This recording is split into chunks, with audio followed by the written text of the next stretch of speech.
एक बार फिर से आपका स्वागत है आपका अपने YouTube channel learn with me में। और मैं हूं आपका दोस्त मोहम्मद खलील खान।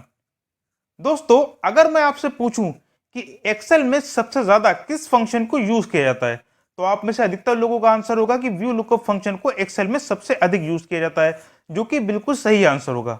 लेकिन आज मैं आपको इंडेक्स मैच फंक्शन को यूज करने का तरीका सिखाऊंगा, जो कि वी लुकअप फंक्शन का भी बॉस है। जी हाँ, बिल्कुल सही सुना, वी लुकअप फंक्शन का भी बॉस है। बॉस वर्ड मैंने इसलिए यूज किया क्योंकि index match function V lookup से किए जाने वाले सारे काम तो करता ही है, साथ ही साथ वी लुकअप फंक्शन की कुछ लिमिटेशन है। उन सभी लिमिटेशन को इंडेक्स मैच फंक्शन को यूज करके दूर किया जा सकता है। तो आइए सबसे पहले हम ये देखते हैं कि index match function we lookup function से बेहतर क्यों है। जैसा कि आप स्क्रीन पर देख पा रहे हैं कि हाइलाइटेड एरिया में मैंने एच कॉलम में वी लुकअप फंक्शन यूज किया है, आई कॉलम में इंडेक्स मैच फंक्शन यूज किया है। अब देखिए, मैं टेबल एरिया में यदि कोई न्यू कॉलम इंसर्ट करूंगा तो वी लुकअप से जो वैल्यू फाइंड की है वो चेंज हो जाएगी, लेकिन इंडेक्स मैच फंक्शन को जिस जगह पर यूज किया है वैल्यू फाइंड करने के लिए, वहां पर वैल्यू चेंज नहीं होगी। ये तो था पहला बेनिफिट। दूसरा फायदा यह है कि V lookup function left to right work करता है। जैसे कि मान लेते हैं कि मुझे एम्प्लॉय नेम से उनकी वर्क लोकेशन फाइंड करनी है, तो वर्क लोकेशन है राइट साइड में, तो मैं यहां पर वी लुकअप फंक्शन का भी यूज कर सकता हूं, इंडेक्स मैच फंक्शन का भी यूज कर सकता हूं। लेकिन यदि मुझे एम्प्लॉय नेम से एम्प्लॉय आईडी फाइंड करनी है, तो आप देख पा रहे हैं कि एम्प्लॉय आईडी जो है वो है लेफ्ट साइड में। अब यहां पर मैं वी लुकअप फंक्शन का यूज नहीं कर सकता, लेकिन यहां पर मैं इंडेक्स मैच फंक्शन का यूज करके एम्प्लॉय आईडी फाइंड कर सकता हूं। मतलब कि इंडेक्स मैच फंक्शन लेफ्ट और राइट दोनों साइड में वर्क करता है। तीसरा फायदा यह है कि जब हम बहुत बड़े डेटा पर वर्क करते हैं तो वी लुकअप थोड़ा स्लो वर्क करता है, जबकि इंडेक्स मैच फास्ट वर्क करता है। स्पेशली डेटा को सॉर्ट करते समय index match function V lookup से 30% अधिक फास्टर है। इसका एक और फायदा यह भी है कि वी लुकअप वर्टिकली वर्क करता है और एच लुकअप हॉरिजेंटली वर्क करता है, लेकिन इंडेक्स मैच फंक्शन वर्टिकली और हॉरिजेंटली दोनों तरीके से वर्क करता है। आइए इंडेक्स मैच फंक्शन से होने वाले फायदों को एक बार फिर से समराइज कर लेते हैं। टेबल एरे में यदि हम कोई कॉलम इंसर्ट करते हैं तो इंडेक्स मैच फंक्शन की वैल्यू में कोई भी चेंज नहीं होता है। इंडेक्स मैच फंक्शन लेफ्ट और राइट दोनों साइड में वर्क करता है, जबकि वी लुकअप केवल लेफ्ट टू राइट वर्क करता है। Index match function we lookup function से फास्ट वर्क करता है और इंडेक्स मैच फंक्शन वर्टिकली और हॉरिजेंटली दोनों तरीकों से वर्क करता है। तो अब मैं उम्मीद करता हूं कि आपको समझ में आ गया होगा कि index match function we lookup function से बेहतर क्यों है। तो चलिए अब फंक्शन को यूज करने का तरीका सीखते हैं। दरअसल इंडेक्स और मैच दो अलग अलग फंक्शन होते हैं, और जब हम इन दोनों फंक्शन को एक साथ यूज करते हैं तो ये वी लुकअप फंक्शन से भी अधिक पावरफुल हो जाता है। तो पहले हम ये समझेंगे कि इंडेक्स और मैच फंक्शन का क्या काम होता है। इंडेक्स फंक्शन हमें यह बताता है कि किसी पार्टिकुलर कॉलम और पार्टिकुलर रो नंबर में कौन सी वैल्यू लिखी हुई है। तो आइए देखते हैं। सबसे पहले आपको इक्वल के साथ इंडेक्स लिखना है, ब्रैकेट स्टार्ट करना है। ब्रैकेट स्टार्ट करने के बाद आपको कॉलम सिलेक्ट करनी है। कॉलम आप इस तरीके से एक एक करके भी सिलेक्ट कर सकते हैं, या फिर डायरेक्ट कॉलम नेम, जैसे यहाँ पर कॉलम नेम बी है तो मैं डायरेक्ट बी पर क्लिक करके भी पूरी कॉलम सिलेक्ट कर सकता हूँ। सिलेक्ट करने के बाद कॉमा लगाना है। कॉमा लगाने के बाद अब आपको यदि ये जानना है कि इस कॉलम में चौथे नंबर पर रो में क्या लिखा है, चौथे नंबर की रो में क्या लिखा है, तो आपको 4 लिखना है और ब्रैकेट बंद कर देना है और एंटर कर देना है। तो अब देखिए यहाँ पर चौथे नंबर की रो में लिखा है पवन कुमार।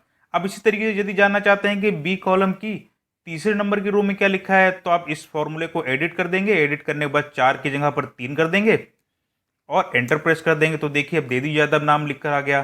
तो इस तरीके से हम इंडेक्स फंक्शन से हम ये फाइंड कर सकते हैं किसी पर्टिकुलर कॉलम या फिर पर्टिकुलर रो नंबर पे कौन सी वैल्यू लिखी हुई है।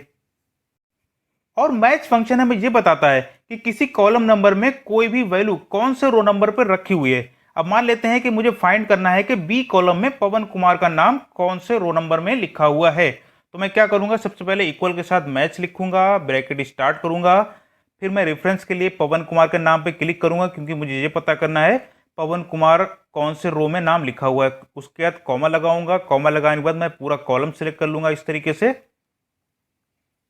फिर से कॉमा लगाऊंगा। एग्जैक्ट मैच के लिए मैं 0 लिखूंगा, ब्रैकेट बंद कर दूंगा और एंटर प्रेस कर दूंगा। तो अब देखिए पवन कुमार का नाम बी कॉलम में चौथे रो में लिखा हुआ है। देखिए यहां पर देखिए आप, बी कॉलम है और रो नंबर है 4। ठीक है, तो अब आपको समझ में आ गया होगा कि इंडेक्स और मैच फंक्शन को जो हम अलग अलग यूज करते हैं तो उनका काम क्या होता है और किस तरीके से यूज किया जाता है। और अब हम सीखेंगे कि इंडेक्स को मैच फंक्शन के साथ में मिलाकर किस तरीके से यूज किया जाता है। तो आइए देखते हैं। तो दोस्तों जैसा कि आप स्क्रीन पर देख पा रहे हैं कि हाईलाइटेड एरिया में मेरे पास कुछ डेटा मौजूद है जिसमें एम्प्लॉय आईडी लिखी है, नेम लिखा है, डेट ऑफ बर्थ लिखी है, डेट ऑफ ज्वाइनिंग लिखी है, उनकी वर्क लोकेशन लिखी है।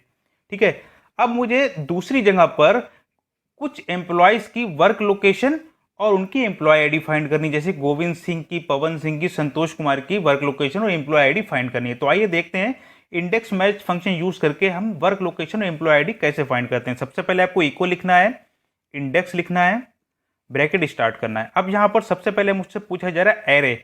एरे का मतलब है पूरी टेबल एरे में वर्क लोकेशन कौन सी कॉलम में लिखी है वो कॉलम मुझे सिलेक्ट करनी है। तो यहां पर हम देख पा रहे हैं कि टेबल एरे में वर्क लोकेशन लिखी है ई कॉलम में, तो मैंने ई कॉलम इस तरीके से सिलेक्ट कर ली। ठीक है, कॉमा लगाया, फिर मैंने लिखा मैच। मैच लिखने के बाद ब्रैकेट फिर से स्टार्ट किया। अब मुझसे पूछा जा रहा है लुकअप वैल्यू, मतलब जी मुझे वर्क लोकेशन फाइंड करनी है, वो मुझे किसकी फाइंड करनी है। अब हम जानते हैं कि वर्क लोकेशन हमें गोविंद सिंह की फाइंड करनी है, तो मैंने गोविंद सिंह के नाम पर क्लिक किया, कॉमा लगाया। अब मुझसे पूछा जा रहा है लुकअप एरे, मतलब जो गोविंद सिंह का नाम है वो पूरी टेबल एरे में कौन सी कॉलम में लिखा है।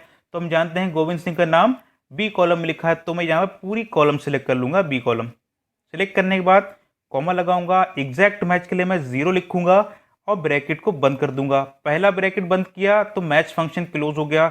अब इंडेक्स फंक्शन को क्लोज करने के लिए मैं एक बार और ब्रैकेट क्लोज करूंगा और एंटर प्रेस कर दूंगा। तो आप जैसे कि देख पा रहे हैं गोविंद सिंह की वर्क लोकेशन है बरेली। इसी तरीके से इसी फॉर्मूले को मैं ड्रैग करके तीनों एम्प्लॉय के लिए अप्लाई कर सकता हूं। तो देखिए यहाँ पर पवन कुमार की वर्क लोकेशन है रामपुर और संतोष कुमार की वर्क लोकेशन है लखनऊ। ठीक है, यहां पर नोट करने वाला पॉइंट यह है कि मुझे एम्प्लॉय आईडी से उनकी वर्क लोकेशन फाइंड करनी है और एम्प्लॉय आईडी है बी कॉलम में और वर्क लोकेशन है ई कॉलम में। तो अब यहां पर मतलब मुझे लेफ्ट टू राइट चलना है। यहां पर इस जगह पर वीलुकअप फंक्शन का यूज भी किया जा सकता है और इंडेक्स मैच फंक्शन का यूज करके भी वैल्यू फाइंड की जा सकती है, लेकिन अब मुझे फाइंड करनी है एम्प्लॉय आईडी। एम्प्लॉय आईडी लिखी है ए नंबर कॉलम में और उनका नेम लिखा है बी नंबर कॉलम में, मतलब कि मुझे अब चलना है राइट टू लेफ्ट। अब जहां पर right to left value find करनी होती है वहां पर वीलुकअप फंक्शन फेल हो जाता है। अब मैं यहां पर इंडेक्स मैच फंक्शन का यूज करके ही वैल्यू निकाल सकता हूं। तो आइए देखते हैं।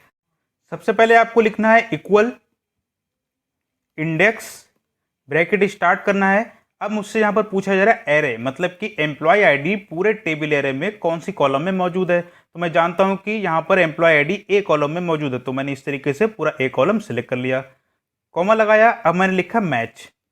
मैच लिखने के बाद फिर से मैंने ब्रैकेट स्टार्ट किया। अब मुझसे पूछा जा रहा है लुकअप वैल्यू, कि मतलब मुझे एम्प्लॉय आईडी फाइंड करनी है, किसकी फाइंड करनी है। तो अब मैं जानता हूं कि मुझे गोविंद सिंह की एम्प्लॉय आईडी फाइंड करनी है, तो मैंने गोविंद सिंह के नाम पे क्लिक किया, कॉमा लगाया। अब मुझे पूछा जा रहा है लुकअप एरे, मतलब कि पूरी टेबल एरे में जो गोविंद सिंह का नाम लिखा है वो कौन सी कॉलम में लिखा हुआ। तो मैं जानता हूँ कि बी कॉलम में लिखा हुआ, तो मैंने बी कॉलम इस तरीके से सिलेक्ट कर ली, कॉमा लगाया। एग्जैक्ट मैच के लिए मैंने 0 लिखा, ब्रैकेट बंद किया। एक बार जब मैंने ब्रैकेट बंद किया तो मेरा जो मैच फंक्शन है ये क्लोज हो गया। इंडेक्स मैच फंक्शन को क्लोज करने के लिए मैं दोबारा से ब्रैकेट बंद करूंगा और एंटर प्रेस कर दूंगा। तो आप देख पा रहे हैं कि गोविंद सिंह की एम्प्लॉय आईडी हमारे सामने निकल कर आ गई है। अब इसी तरीके से मैं यही फॉर्मूला मैं सभी पवन कुमार और संतोष कुमार के लिए भी मैं ड्रैग करके अप्लाई कर सकता हूं। तो दोस्तों अब मैं उम्मीद करता हूं कि आपको इंडेक्स मैच फंक्शन को यूज करने का तरीका समझ में आ गया होगा।